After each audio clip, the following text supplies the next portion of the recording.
इस कार्यक्रम के पुण्यार्जक हैं श्री जे.के. जैन, डॉक्टर करेश, अलीशा, पुनीत, निधि, विहान, युवान, आहान एवं समस्त पाटनी परिवार, काला डेरा वाले, जयपुर एवं लंदन। 152-153 नेमी सागर कॉलोनी, वैशाली नगर, जयपुर, राजस्थान। सर्वमंगल मांगल्यं सर्वकल्याणकारकं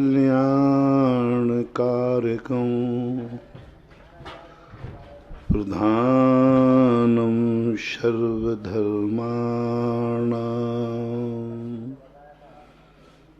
जैनं जयतु शासनं जैनं जयतु शासनम्। पंच परमेष्टि भगवान की आचार्य श्री गुरुवर कुंद कुंद महाराज की आचार्य श्री गुरुवर विद्यासागर महाराज की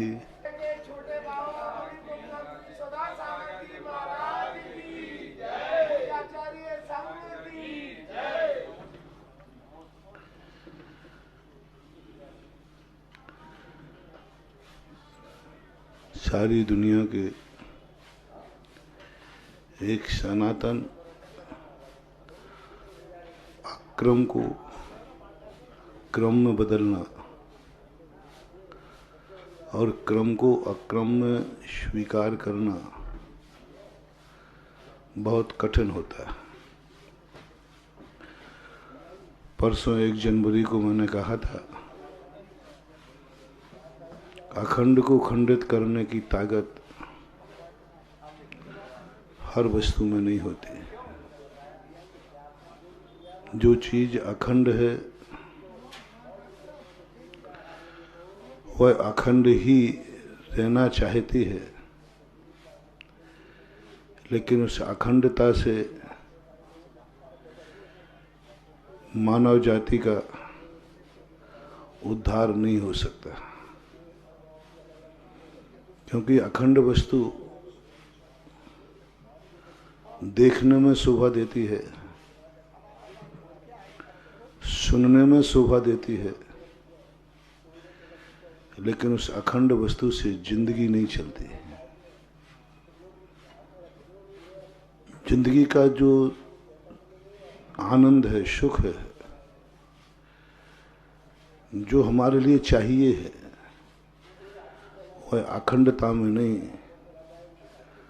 खंडित होने में। ये बात अलग है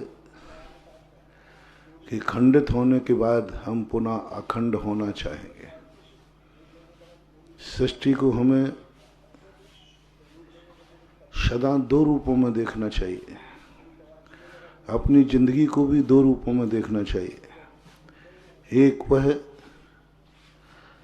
कि मैं शाश्वत हूँ, अविनाशी हूँ, अजर अमर हूँ, न मैं कहीं उत्पन्न हुआ हूँ, न मैं कहीं मर सकता हूँ, न मैं जवान होता हूँ, न वृद्ध होता हूँ। इन सब चीजों से परे मेरी वह शाश्वत अविनाशी चैतन्य शक्ति है जो सदा सदा से थी और रहेगी। ऐसा दृष्टिकोण जब तक अपन नहीं अपनाएंगे, हमारे मन में जोश नहीं जागेगा, हमारे जन में होश नहीं आएगा। हम कुछ अच्छा करने के सोचेंगे ही नहीं। हम सोचेंगे कि सब कुछ मिटने वाला ही है, सब कुछ मिट ही जाएगा, मैं मर जाऊंगा तो फिर किसके लिए करूं। ऐसी विचारधारा वाले बहुत पापी होते हैं, जो ये कहते हैं कल किसने देखा है, कल किसको पता है, कहाँ है स्वर्ग नरक, मरने के बाद कौन रहता है या नहीं रहता। ऋणम कृत्वा घृतम पिबेत। कर्जा लेकर के भी मौज मस्ती करो, ऐसो आराम करो, सुख से जियो। कौन चुकाएगा कर्जा मरने के बाद, कौन जिंदा रहता है, कौन कहाँ है, कुछ नहीं है। ऐसे व्यक्ति इतने पापी हो जाते हैं तो कहते कल किसने देखा है, मरने के बाद कौन किसको चुकाने आया है। जिस दिन ये शक्ति, ये विचारधारा विश्व के हर व्यक्ति में आ जाएगी, उसी दिन विश्व का हर व्यक्ति एक दूसरे को मार डालेगा, एक दूसरे को खा जाएगा, मिटा देगा।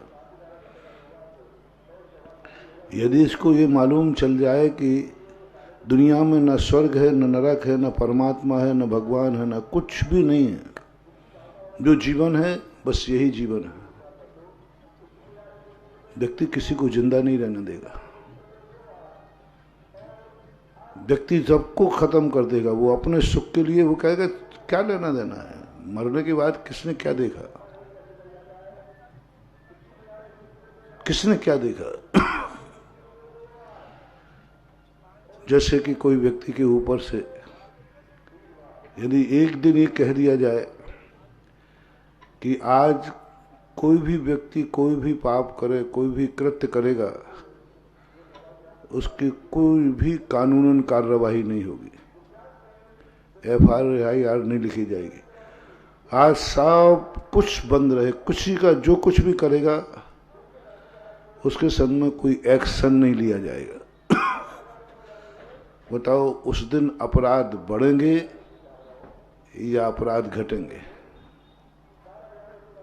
घोषणा कर दी आज कोई की FIR नहीं, कुछ भी कोई किसी को मार डाले, जी डाले, डांका डाले, बलात्कार करे, दुनिया का शोषण करे, कुछ भी करे, आज किसी की जिंदगी में कुछ भी, उसको कोई भी कानूनन कार्रवाई नहीं होगी। बोलो मन शांत बैठेगा, मन अच्छा करेगा या मन बुरा करने को कहेगा। आप लोग अपने मन से बता दो। हाँ भाई बोलो। हाँ अब जितने लोग हैं इतने ही बता दो, क्या इतने से अपन निकाल लेंगे। मन बुरा करने को कहेगा। बोले अच्छा तो कभी भी कर लेंगे, बुरा तो आज ही कर रहे हैं, क्योंकि अच्छा करने के लिए तो किसी भी दिन कर लेंगे, लेकिन बुरा करने की छूट तो आज ही मिली है। मन कहेगा देख अच्छा करने की मत सोच, ये तो अच्छा करना तो कभी भी कर लेंगे, लेकिन आज जिंदगी में पहली बार बुरा करने की छूट मिली है, जितना बुरा करना है कर डालो।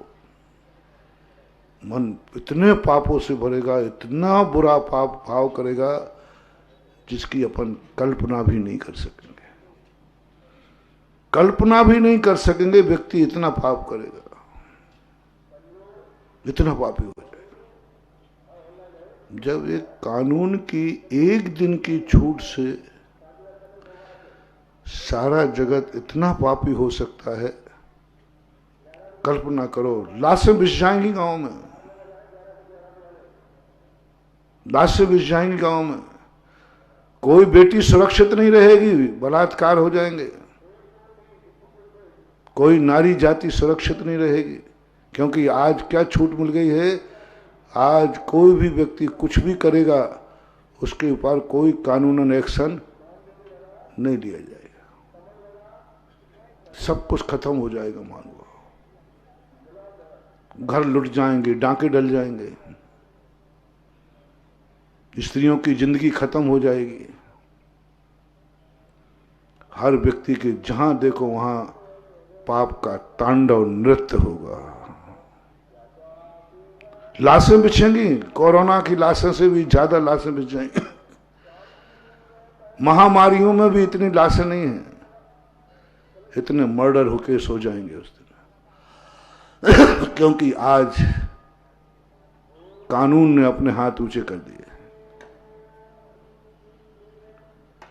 जब एक दिन की छूट से इतने पापों की कल्पना हो रही है, और जब मन में ये धारणा बन जाए कि परभव है ही नहीं, भगवान है ही नहीं, स्वर्ग नरक है ही नहीं, धर्म है ही नहीं, मरने के बाद कुछ नहीं, तो फिर कल्पना करो ये संसार बचेगा क्या। बलवान शक्तिमान व्यक्ति बचने नहीं देंगे। शेष जैसे जंगलों में हिरण को नहीं बचने देता, ऐसे ही अपन सब बलवानों के शिकार बन जाएंगे। बलवान व्यक्ति अपन का सबका शोषण कर लेगा। इसलिए सारा विश्व कितना भी वैज्ञानिक बन जाए, लेकिन हर देश का व्यक्ति, हर देश के दार्शनिक कहते हैं धर्म को जिंदा रखना है। धर्म को वो मानते नहीं है, लेकिन वो कहते हैं धर्म को जिंदा रखो, कानून को जिंदा रखो। कानून को कोई मानता नहीं है, हर व्यक्ति कानून का उल्लंघन करना चाहता है, लेकिन हर व्यक्ति रहता है कानून जिंदा रहे। जेल अदालतों को कोई मानता नहीं है, कोई नहीं सोचता कि, लेकिन लोग कहते जेल जिंदा रहे। पुलिस वालों को लोग अच्छा नहीं कहते, बहुत बुरा कहते हैं। पुलिस वालों के लिए बहुत गंदी गालियां देते हैं आप लोग, लेकिन जब पूछा जाए भाई पुलिस वाले जब इतने गंदे हैं, जो टाइटल आप देते वो भी नहीं बोलूंगा। तो फिर ऐसा करें, पुलिस वालों को हटा दें, क्योंकि पुलिस वाले बहुत गंदे होते ना। तो ऐसा करते हैं कि एक होम मिनिस्टर से कह के पुलिस को खत्म करते हैं। अरे नहीं नहीं नहीं महाराज, ये नहीं कहा हमने, पुलिस को जिंदा रहना है। यानी हम उसकी बुराई भी कर रहे हैं और उसको हम जिंदा भी रखना चाहते हैं।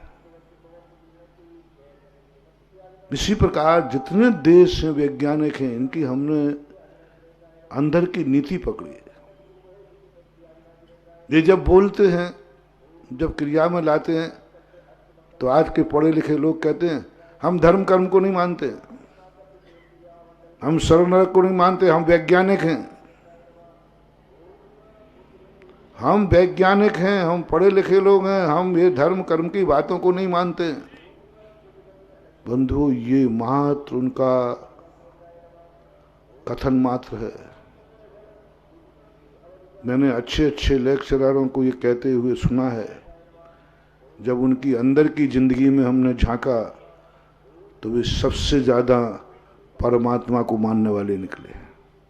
ऊपर से हैकड़ी करते हैं, आजकल एक फैशन बन गया, स्टैंडर्ड मेंटेन बन गया कि नहीं, व्यक्ति अपने आप को गर्व से, देखो मैं मंदिर नहीं जाता हूं, तो क्या समझता है ऐसा करने से मैं नया मॉडर्नाइज, एकदम नया वैज्ञानिक माना जाऊंगा। मैं धर्म कर्म की क्रियाओं को नहीं करता हूं, पूजा करना, पाठ करना, ये करना, क्रिया करना, महाराज को मानना जाना, ये सब मैं नहीं मानता। आजकल जितना पढ़ा लिखा आदमी है, अमीर आदमी हैं, ये मंदिर जाने में शर्म करते हैं। जाना चाहते, लेकिन वो लोग सोचते लोग क्या कहेंगे, इतना बड़ा आदमी, इतना बड़ा आदमी मंदिर जा रहा है, इतना बड़ा आदमी धोती दुपट्टा पहनकर पढ़ा रहा है। आप दो व्यक्तियों को अक्सर देखना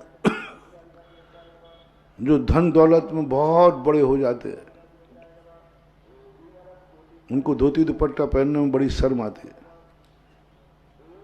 मंदिर में बड़ी शर्म आती है।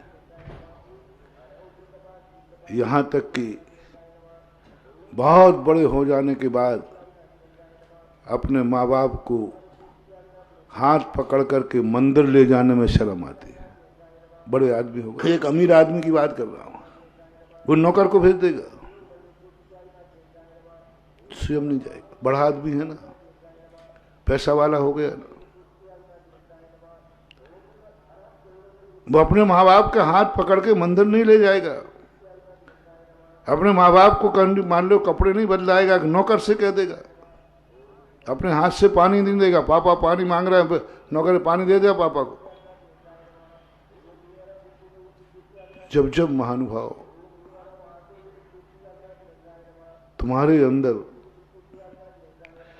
किसी महापुरुष की सेवा करने में, माता पिता की सेवा करने में शर्म आने लग जाए, समझ लेना आप तुम्हारे मिटने के दिन शुरू हो चुके हैं। तुम्हें शर्म लग रही कि मैं इतना बड़ा आदमी होकर के माता पिता की सेवा करूं, उनको गोदी में उठाकर मंदिर ले जाऊं, उनके लिए मैं पानी का गिलास भर के दूं। मैं बड़ा आदमी, पैसे वाला आदमी। महानुभाव, बहुत करुणा करके कह रहा हूं, कितने भी बड़े आदमी बन जाना, कितने अमीर चक्रवर्ती भी क्यों ना बन जाना, लेकिन कभी भी अपने पूज्य पुरुषों की सेवा करने में कभी शर्म मत करना, कभी शर्म मत करना। सारे दुनिया के सामने अपने माँ बाप की सेवा करने में कभी शर्म मत करना। कभी मन में ये विकल्प नहीं रहना कि मैं अब बड़ा हो गया हूं। पहला सूत्र लो, पहला मंत्र लो कि माँ बाप के सामने जिनके जिंदा रहते हुए अपने आप को कभी बड़ा मत मानना, बड़ा मत मानना, चाहे भली तुम 60 साल के क्यों ना हो गए हो। माँ बाप जैसे सामने आए तुम उनके सामने वही गोदी के बालक, वही उंगली चलने वाले बालक, हमेशा उनके सामने नादान बच्चे ही बने रहना। बहुत फायदा है, बहुत फायदा है, बहुत फायदा, बहुत फायदा। बेटा इतना बड़ा उद्धार हो जाएगा। नादान बने रहना। जब तुम चीज कोई खाने लगे हो तो माँ से पूछना, माँ खा लूं? बाल आप तो तू खुद बड़ा हो गया। नहीं माँ, बड़ा नहीं हुआ हूं, आपके सामने तो वही हूं। तू कहेगी तो मैं खा लूंगा। 60 साल का हो चुका है लेकिन माँ से पूछकर भोजन कर रहा है। 60 साल का हो रहा है कि माँ मैं बाहर चला जाऊं। अब तो तू बड़ा हो गया, मेरे से पूछता है। नहीं, माँ बाप आपके सामने मैं सदा छोटा ही हूं, बिल्कुल नादान बालक। जैसे तुम बचपन में हर काम माँ बाप से पूछते थे, उनसे डरते थे, वैसे ही बने रहना। बड़ा आनंद आ जाएगा। बहुत बड़ी स्थिति। माँ बाप के सामने कभी बड़े होने का प्रयास मत करना। कल भी मैंने कहा 2 कार्य मत करना। माँ बाप के सामने कभी किसी भी कार्य में शर्म मत करना, बड़े आदमी नहीं बनना, और अपने आप की शक्ति को नहीं छुपाना। माँ बाप से कोई छुपाना नहीं।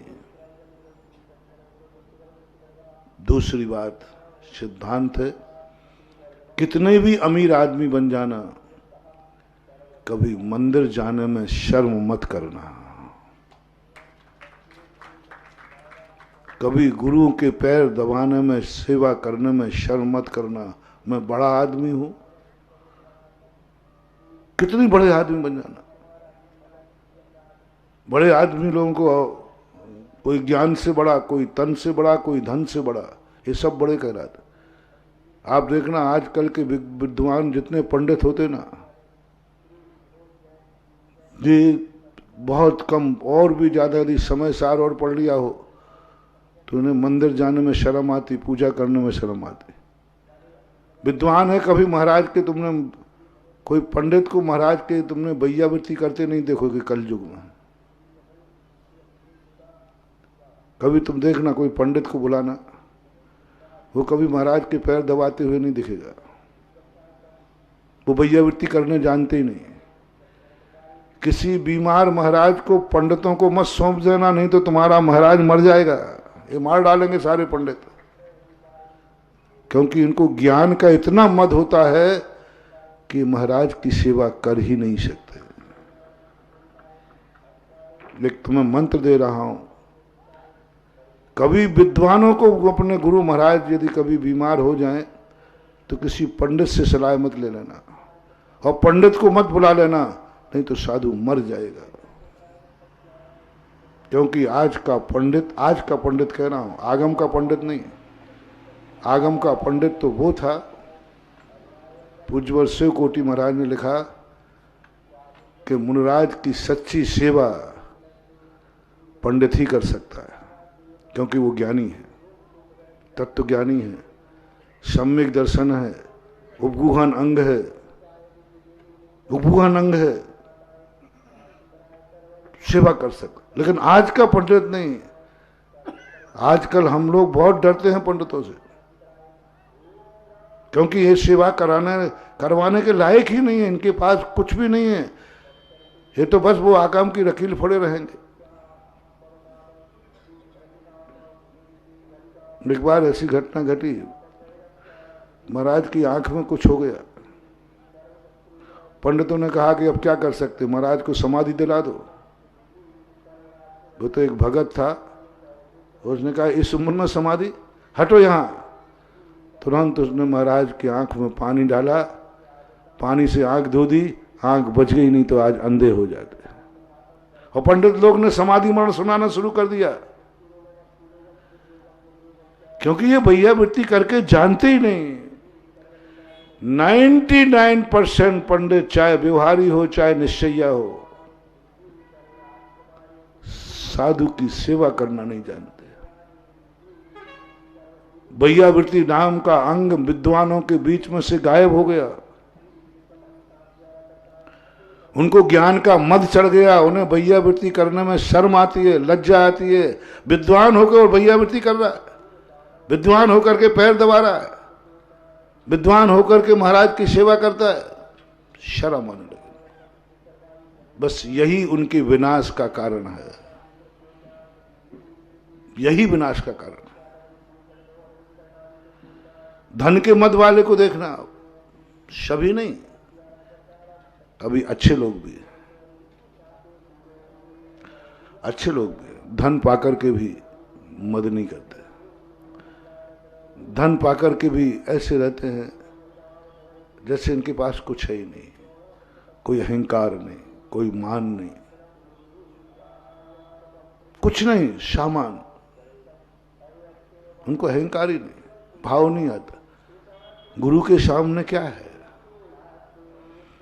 गुरु के सामने आप हैं क्या? कुछ नहीं। वो क्या धनवान ज्ञानवान कहता मैं तो इनके चरणों की धूल हूं। हमारे शास्त्रों में आता है, एक चक्रवर्ती था, वज्रनाभि चक्रवर्ती, 6 खंड का अधिपति, 32,000 मुकुटबद्ध राजा जिनके चरणों में झुकते हैं। सारे वो बहुत बड़ी चक्रवर्ती, बहुत हस्ती होता है। एक बार अपने पूरे राज परिकर के साथ जा रहे थे। जैसे ही मुनिराज मिले, चक्रवर्ती कभी जमीन पे नहीं चलता, नीचे उतरकर नंगे पैर होकर के क्या किया उसने, लोग स्तब्ध रह गए। जो व्यक्ति इतना बड़ा आदमी, इतना बड़ा आदमी हाथी पे बैठे, घोड़े पे बैठे, पालकी बैठे, एक कदम चले ही नहीं, और वो नंगे पैर उतर के चल पड़ा। 3 प्रदक्षिण दे सिर नायो, कर पूजा तुत कीनी, साधु समीप निकट कर बैठो, चरणों में दिटकीनी। देवता देखने आ गए। इतना बड़ा चक्रवर्ती नंगे पैर दौड़ गया, महाराज बैठे हैं, और क्या किया, 3 प्रदक्षिणा लगाई, पूजा की, स्तुति की, और दृष्टि कहां रखी? गर्व की दृष्टि नहीं, चरणों में टिकी नहीं। अपनी दृष्टि कहां टिका दी? गुरु के चरणों में। दुनिया का मैं चक्रवर्ती हूं, गुरु के सामने तो मैं इनके चरणों की धूल हूं, यही मेरी औकात है। चरणों में दृष्टि टिका करके उसने संकेत दे दिया, गुरु के पास चरणों से ज्यादा मेरा कोई स्थान नहीं है। क्या गजब की उनमें पंक्तियां लिखी। चरणों में टिकी नहीं, लोग देख के लगे चक्रवर्ती है ये, धूल में बैठ गया, जमीन पे बैठ गया, जो कभी सिंहासन से नीचे नहीं उतरता। जिसका देव 1000 देवता चारों तरफ जिसके आसन सिंहासन की सेवा करते हैं, वो धूल में बैठ गया महाराज की वंदना करने के लिए। क्या है? ऐसा धन दौलत पाने के बाद भी जिन्हें अपने गुरु के सामने, धर्म के सामने, माँ बाप के सामने किंचित मात्र भी मान का भाव न जागे, ये 32,000 मुकुटबद्ध राजा क्या सोचेंगे? इतना बड़ा आदमी और यहां झुक रहा है, किंचित मात्र भी मान नहीं जागे। ऐसे व्यक्तियों को कहा जाता है जल से भिन्न कमल, कादे में हेम अमल। जल में है कमल की जड़, पैर कीचड़ में है, लेकिन उसका कमल कैसा है? जल से ऊपर है। 6 खंड का राज भोग रहा है, कीचड़ में है, सब कुछ है, लेकिन वह कीचड़ उसको छू नहीं पा रहा है। 6 खंड का अधिपति है, लेकिन मान कसाय नहीं छू पाया। सब कुछ होकर के भी सबसे निर्लिप्त। ऐसे व्यक्ति 6 खंड का राज भोग करके मोक्ष जाते हैं। उनको इतने परिग्रह का पाप, इतनी भोग विलासता का पाप, इतने संसार की सारी परिणति का पाप नहीं लगता। चक्रवर्ती का वैभव देखो कितना है, परिग्रह देखो, ओहो, अक्षय नहीं दिया। 96,000 रानियां, 6 खंड का सारा अधिपति, इतना सब परिग्रह का पाप होते हुए भी उसको पापी नहीं कहा गया, पाप का बंध नहीं किया। क्यों? क्योंकि उसको मान कसाय नहीं छू पा रही है, उसको शर्म नहीं, लज्जा नहीं, कुछ नहीं। बैठ गया महाराज के सामने हाथ जोड़कर। सुबह उठ करके उसको शर्म नहीं आती, मैं चक्रवर्ती होकर धोती दुपट्टा पहनूं, चक्रवर्ती होकर मैं भगवान का अभिषेक करूं, मैं बड़ा आदमी। आज बड़े आदमी इस कलयुग क्यों है? एक छोटी सी, अनेक पहचानों में एक पहचान बताता हूं। सतयुग वो कहलाता है जहां मंदिरों में बड़े आदमियों की भीड़ लगी रहती है, अभिषेक में राजा महाराजाओं की भीड़ लगी रहती है, स्वाध्याय सभा में राजा महाराजाओं की भीड़ लगी रहती है, और पूरा मंदिर में गरीबों को जगह ही नहीं मिलती। गरीब मंदिर में पहुंच ही नहीं पाते क्योंकि अमीरों से भर जाता था। इसका नाम सतयुग है। अमीर होकर के, धनवान होकर के धर्म में धोती दुपट्टा पहन लिया, अमीर होकर, धनवान होकर के भी ऐसे। क्या स्थिति है? अमीर होकर के भी,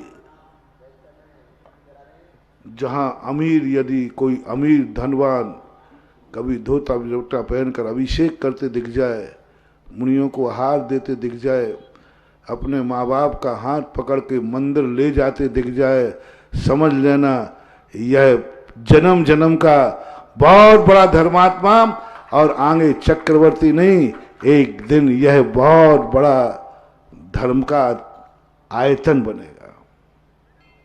इतना बड़ा आदमी माता पिता के हाथ पकड़ करके मंदिर ले जा रहा है, इतना बड़ा आदमी धोती दुपट्टा पहन के अभिषेक कर रहा है, जिसको तुम सबसे बड़ा मानते हो। बहुत कठिन है। आज के समय पे सारे मंदिर गरीबों से भरे हैं, दुखियों से भरे हैं। अमीरों का तो पता ही नहीं कि वो दुनिया में है भी कि। सुबह अभिषेक का लोटा गरीब के हाथ में है, अमीर के हाथ में तो शराब की बोतल है।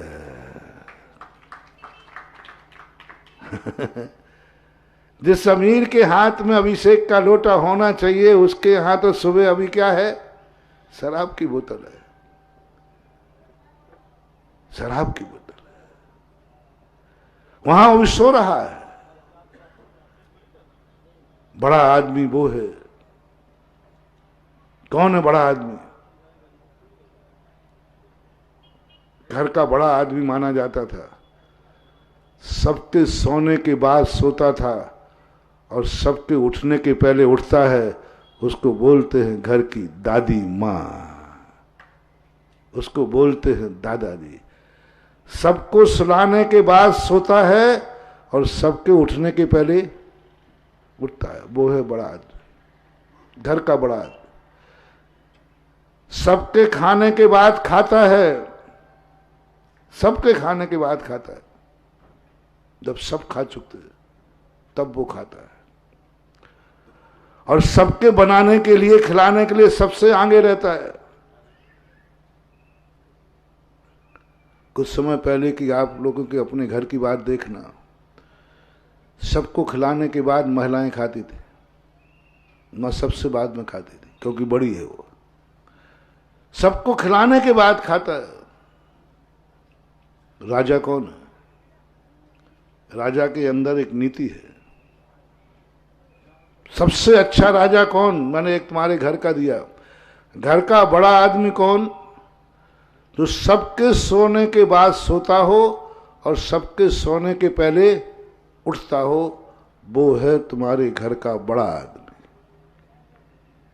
वो सबको देख लेता है कि सब सुख की नींद सो गए, सबको कोई तकलीफ नहीं, तब फिर वो सोएगा और सबके उठने के पहले उठेगा।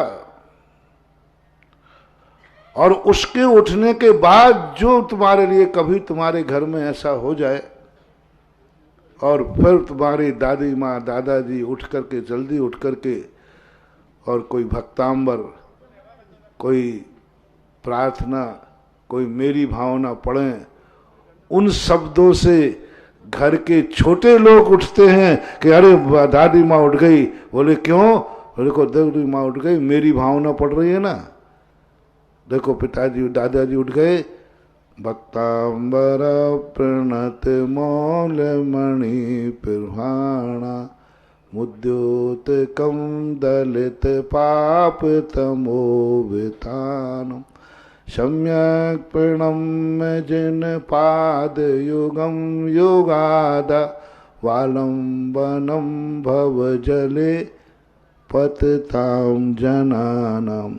ये शब्द तुम्हारे कान में पड़े तब घर के सदस्य उठे। ओहो, क्या मंगल चाहते हो, क्या शुभ चाहते हो।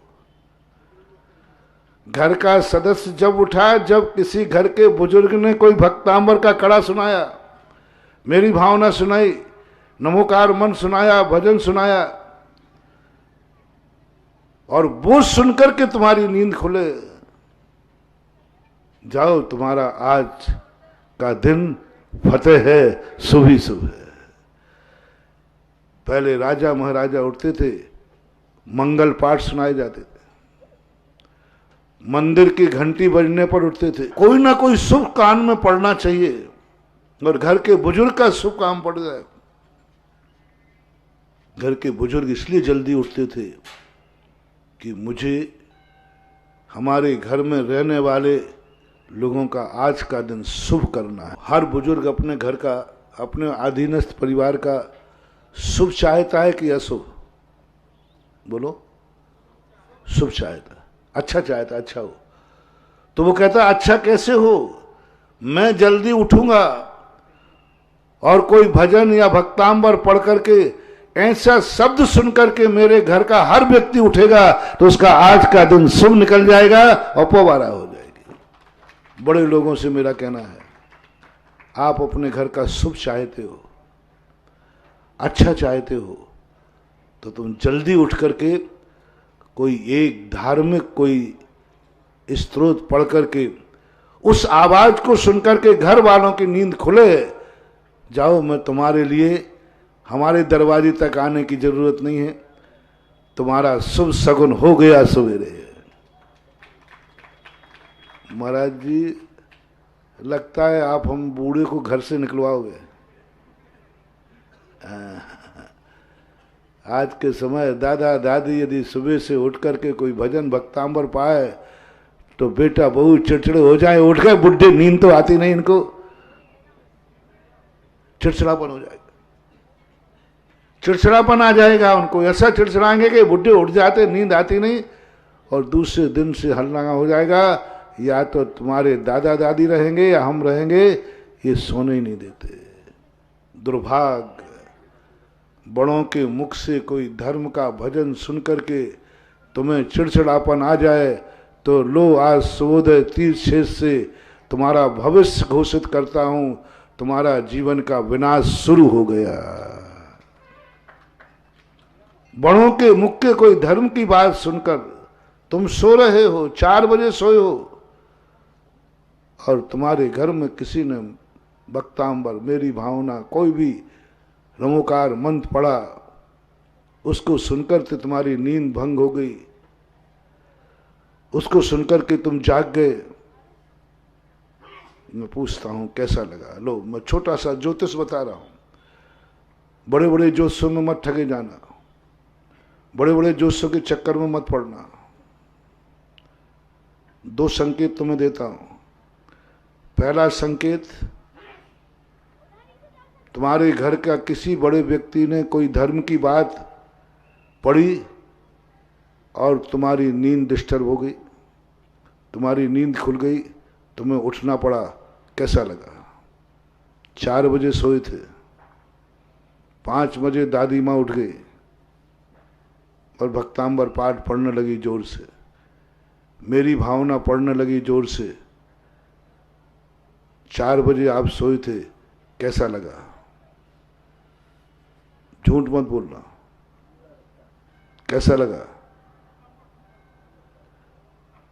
चिड़चिड़ापन, बुरा लगा? जाओ जाओ, तुम्हारा अपशकुन हो गया, तुम्हारा बुरा दिन चालू हो गया। और तुम्हें ऐसा लगे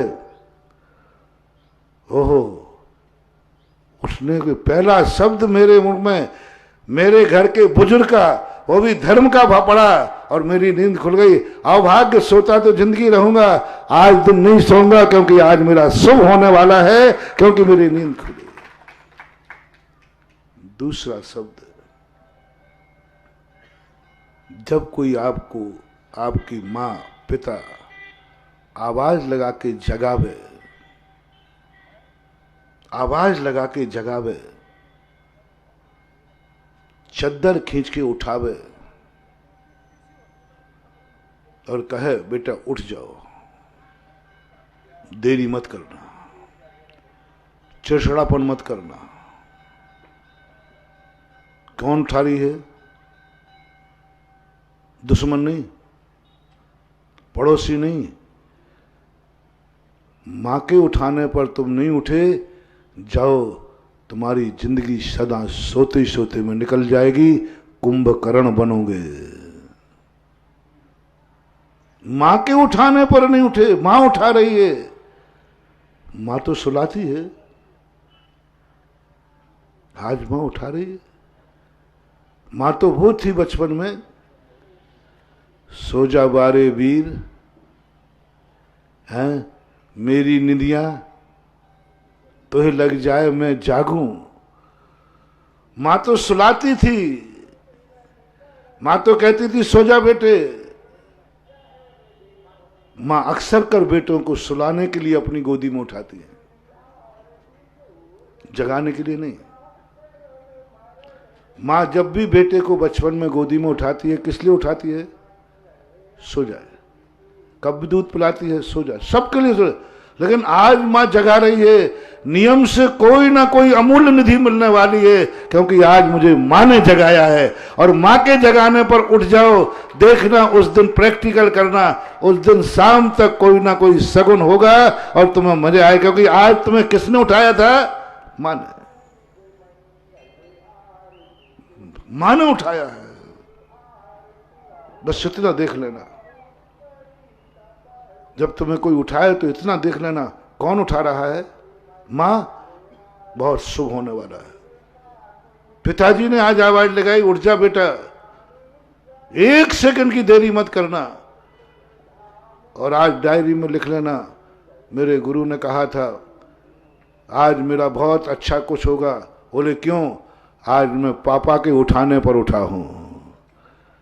आज मुझे मम्मी ने जगाया है, इसलिए मेरा कोई ना कोई शुभ होगा। अब कुछ नहीं जान रहे हो तो क्या होने वाला है, बस तुम तो एक मान लेना, आज मेरा कुछ अच्छा होगा, क्योंकि किसने जगाया है? मां ने जगाया। जो सोना पसंद करती है वो जगा रही है।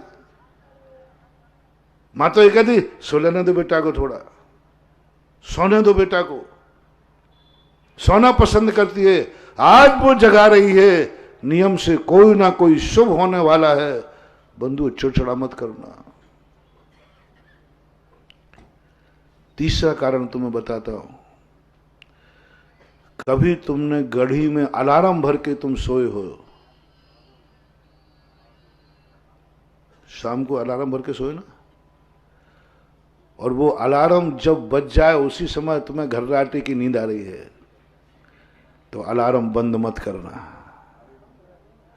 चिड़चिड़ापन मत करना, गुस्सा मत करना। ये नहीं सोचना कहां का अलार्म भर गया, भरा किसने था? बोलो ना। उस समय तुम होश में थे,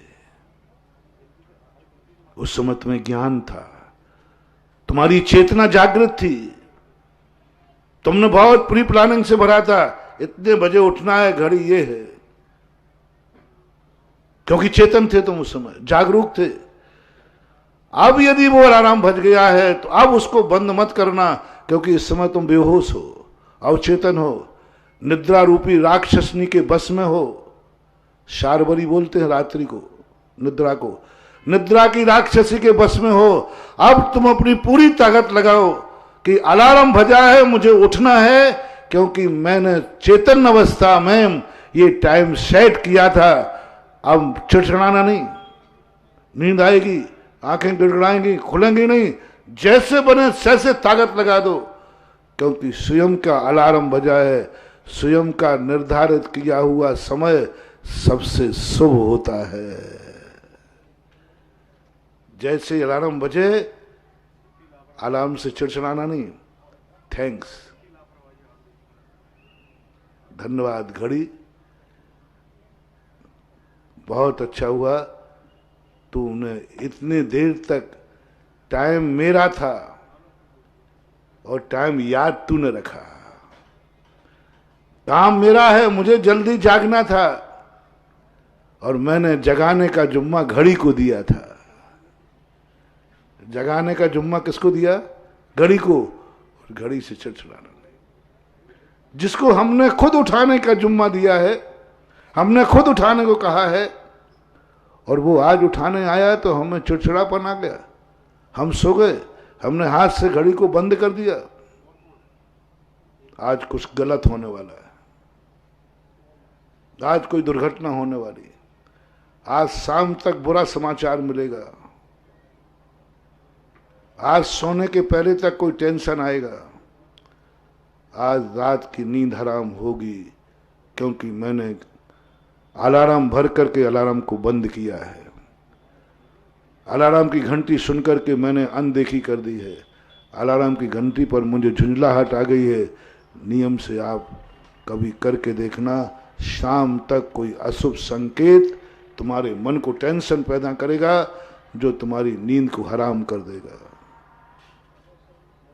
2 कारण तुम्हें बता दिए। जब कोई तुम्हें अपना व्यक्ति, जो तुम्हें सोना पसंद करता है और वो आज जगा रहा है, रिपीट करूं, जो व्यक्ति तुम्हें सोना पसंद करता है वह व्यक्ति आज तुम्हें जगा रहा है, वो है माँ बाप। जिसको तुमने जगाने का जुम्मा दिया है वह अपनी ड्यूटी निभा रहा है, तुम्हें जगा रहा है। इन 2 व्यक्तियों की कभी उपेक्षा नहीं करना। निद्रा का मैं परिलक्षण दे रहा हूं, उदाहरण दे रहा हूं। इसी प्रकार से आचरण में आ जाओ। जिस चीज के लिए माँ बाप तुम्हें शिक्षा देवे, जिस कार्य के लिए मना करें, वो कार्य नहीं करना। ये जागने की बात पारमार्थिक दृष्टि, ये तो ज्योतिष की दृष्टि कही, ये भौतिक की दृष्टि कही। अब अंतर चेतना की, जब तुम्हें कोई माँ बाप किसी कार्य के लिए कहें, किसने कहा है? माँ नहीं चाहती मेरा बेटा गोदी से बाहर जावे, माँ बाप सदा ये चाहते हैं कि मेरा बेटा नजरों में रहे, मेरा बेटा मेरी नजर में रहे, मेरे सामने रहे। आज माँ बाप ने कहा है बेटा जाओ, बेटा जाओ, बेटा जाओ स्कूल जाओ, बेटा जाओ मंदिर जाओ, बेटा जाओ दुकान पे जाओ, बेटा जाओ नौकरी पे जाओ। टाइम छूटना, विचार मत करना, सोचना नहीं, कुछ भी विचार नहीं करना, कुछ भी सोचना नहीं, कोई मुहूर्त नहीं, कोई टाइम नहीं। आज किस शक्ति ने कहा? जो शक्ति हमें सदा अपनी आंखों के सामने रखना चाहती है, आज वही शक्ति कह रही है बेटा जाओ। यानी अपने आप को वो संभाल करके अपने पास रहने में, बाहर जाने में हमारा शुभ है। चले जाना, देखना तुम कैसी सफलता करके लौटोगे कि तुम दंग रह जाओगे। क्योंकि किसने भेजा है? माँ बाप ने भेजा। यदि कोई कड़वी चीज दिखे, कौन दे रहा है? ये तो कड़वी है, जहर है, तुम मत सोचना। कौन दे रहा है? मां दे रही है, पी जाना। तुम जहर को मत देखना, तुम्हें देखना ये जहर दिया किसने है? मां ने दिया है, सोचना नहीं। मां के दिए हुए भोजन का मेडिकल नहीं होता, वो तुम्हारे हितैषी है, मेडिकल नहीं होता। कितनी बड़ा राष्ट्रपति बन जाए, मुख्यमंत्री बन जाए, कहीं भी वो खाते पीते हैं, पानी पीते हैं तो तुरंत मेडिकल डॉक्टर जाता है, तुरंत डॉक्टर जांच होती पानी की तब पिएंगे। मैंने एक दिन मुख्यमंत्री भैरव सिंह से पूछा, मैंने कहा ये तुम्हारी जो प्रोटोकॉल आता है मेडिकल काय के लिए, कोई तुम्हें जहर दे रहा है? बोले महाराज दे भी सकता है। तो मैंने कहा महाराज मैं मुख्यमंत्री हूं, बिना मेडिकल जांच के बिना मैं कुछ नहीं खा पी सकता। मैंने कहा अच्छा। मैंने कहा घर में खाते पीते हो कि नहीं? तो वहां भी तुम्हारी मम्मी और पत्नी के बनाए हुए भोजन का मेडिकल होता है। और महाराज वहां काय का मेडिकल? वो मम्मी डंडा उठा के मारेगी कि तुम आए बड़े बेटा बचाने। ओहो, यानी मुख्यमंत्री है, जब घर में भोजन करता है माँ के हाथ का, पत्नी के हाथ का, उसका कोई मेडिकल टेस्ट नहीं होता, कोई मेडिकल टेस्ट नहीं। क्योंकि कौन खिला रही है? माँ। कौन खिला रही है? पत्नी। कौन खिला रही है? बहन। बस काय का मेडिकल टेस्ट है? सारे मेडिकल बेईमान हो सकते हैं, लेकिन मां बेईमान नहीं हो सकती है। मेडिकल डॉक्टर बेईमान हो सकता है। बोलो डॉक्टर बेईमान हो सकता है कि नहीं? चूक कर सकता है कि नहीं? बेईमान हो सकता है डॉक्टर, लेकिन मां पत्नी बेईमान नहीं हो सकती। सबसे बड़ा मेडिकल कौन है? मां। सबसे बड़ा मेडिकल कौन है? तुम्हारी पत्नी। सबसे बड़ा मेडिकल कौन है? तुम्हारे घर में बनाने वाली जिस महिला ने रोटी बनाई है, वो तुम्हारी कोई है, उसके सामने क्या मेडिकल लगता है? इसलिए कभी सोच करके, सोचना नहीं, विचार नहीं करना। मां ने कहा है मुझे जाना है मंदिर, बस। किसने कहा है? मां ने कहा है। नियम से कुछ ना कुछ हित है। इसी स्थिति में कितने भी बड़े हो जाना, कितने भी बड़े हो जाना, इनके सामने कभी बड़े मत बनना। कितना भी धनवान बन जाना,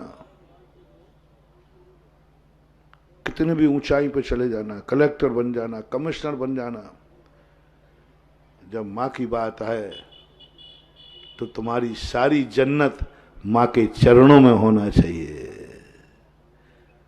अब आइए थोड़ा सा आगे बढ़ते हैं धर्म की दृष्टि से। तुम कितने भी अमीर बन जाना, कभी भगवान के सामने अमीर मत बनना, उनके सामने कभी शर्म मत करना, शर्म मत करना। कभी भूल करके विचार नहीं आया, तुम कितनी बड़े ओहदे पे चले जाओ। ये चौथे काल की बात बता रहा हूं। चौथे काल में जितना बड़ा बड़ा आदमी बनता जाता था, वो उतना उतना धर्मात्मा होता जाता था। मैंने पहले ही कहा, सुबह से बड़े आदमियों के मंदिर भरे मिलते थे, गरीबों को तो 10-11 बजे बाद स्थान मिलता था, क्योंकि राजा सुबह से आ जाता था। चक्रवर्ती सुबह से 4 बजे से उठ जाता था। चक्रवर्ती को मैंने कभी सूर्य उदय ने उसको सोते नहीं देखा, सुबह उठ जाता था। और चक्रवर्ती जब मंदिर में आएगा तो मंदिर तो वैसे ही हाउसफुल, क्योंकि अकेला तो आएगा नहीं, सब परिवार के साथ। अब चक्रवर्ती कभी मंदिर में पहले आ गया तो सारा मंदिर तो उसी से भर जाता था।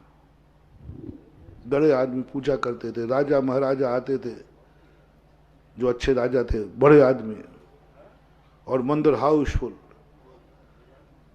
उसके बाद जाकर के 10, 11, 12 बजे के बाद बड़े आदमी जब मंदिरों से निकल जाते थे, तब गरीबों को दर्शन करने का मौका मिलता था। इसका नाम था चौथा काल।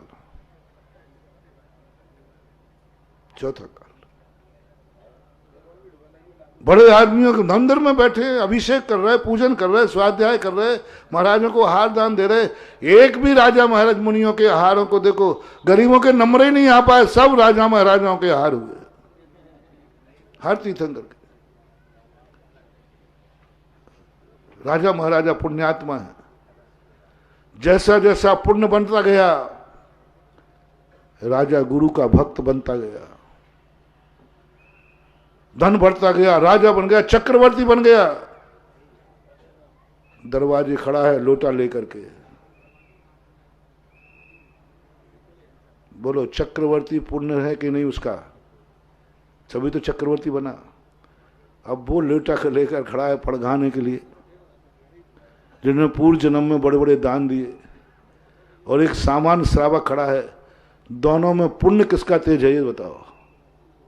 पुण्य की बात कर रहा हूं तो कहां पड़गान हो जाएगा? पहले राजा महाराजा को मैं गजब करके रह गया। मैंने कहा जितने महाराजों के हार हुए, सब राजा महाराजाओं के हार हुए। मैंने कहा ऐसा क्यों? और बाद में सोचा यही तो चौथे काल की निशानी है कि धन पाकर के भी आज गुरुओं के सामने पड़गान करने में कोई शर्म नहीं है, क्योंकि बड़ा आदमी है। मैं सुबह 7 बजे कहूं कुछ बड़े आदमी को बुला लो या कोई बात कहना है, तो उनका महाराज जी वो तो नहीं बोलेगा। बोले क्यों? बड़ा आदमी है ना, इस समय कहां होगा? मंदिर में होगा। तो मोबाइल तो रखोगा? नहीं नहीं साहब, वो तो धोती दुपट्टा पहना होगा। ये समाचार मेरे कानों में कब सुनने मिलेगा? बड़ा आदमी है, सुबह से मंदिर में मिलेगा। बड़ा आदमी है, इस समय उसके पास मोबाइल नहीं होगा, क्योंकि वो धोती दुपट्टा पहने होगा। बड़ा आदमी इस समय नहीं आएगा, क्योंकि उसके हाथ में अभिषेक का लोटा होगा। बड़ा आदमी यहां नहीं मिलेगा, क्योंकि उस समय वो भगवान की पूजन कर रहा होगा। बड़ा आदमी नहीं मिलेगा, क्योंकि इस समय वो महाराज को पड़गाहन कर रहा होगा। बड़ा आदमी है, इस समय नहीं मिलेगा, क्योंकि वह शाम सुबह उठ करके भगवान का जाप दे रहा होगा। ये टाइटल हमारी पहचान होना चाहिए। ये अखंड को खंडित करने की जो बात मैंने कही थी, इस अखंड सृष्टि को कैसे खंडित करें, आपका समय हो गया। अब निर्णय आपको करना है। बड़े आदमियों, 3 लोगों को पानी भरना है। फैसला आपके हाथ में, फैसला आपके हाथ में। करना तो पड़ेगा, या तो त्रिलोकीनाथ की चाकरी कर लो, नहीं तो किसी सेठ के यहाँ नौकरी कर लो, और या ऐसे कर्म फूटे कि अपने घर के काम स्वयं करो। अब फैसला आपको करना है। समय आपका हो गया। महावीर भगवान की। इस कार्यक्रम के पुण्यार्जक थे श्री जेके जैन, डॉक्टर करिश अलीशा, पुनीत निधि, विहान, युवान, आहान एवं समस्त पाटनी परिवार, काला डेरा वाले, जयपुर एवं लंदन। 152-153 नेमी सागर कॉलोनी, वैशाली नगर, जयपुर, राजस्थान।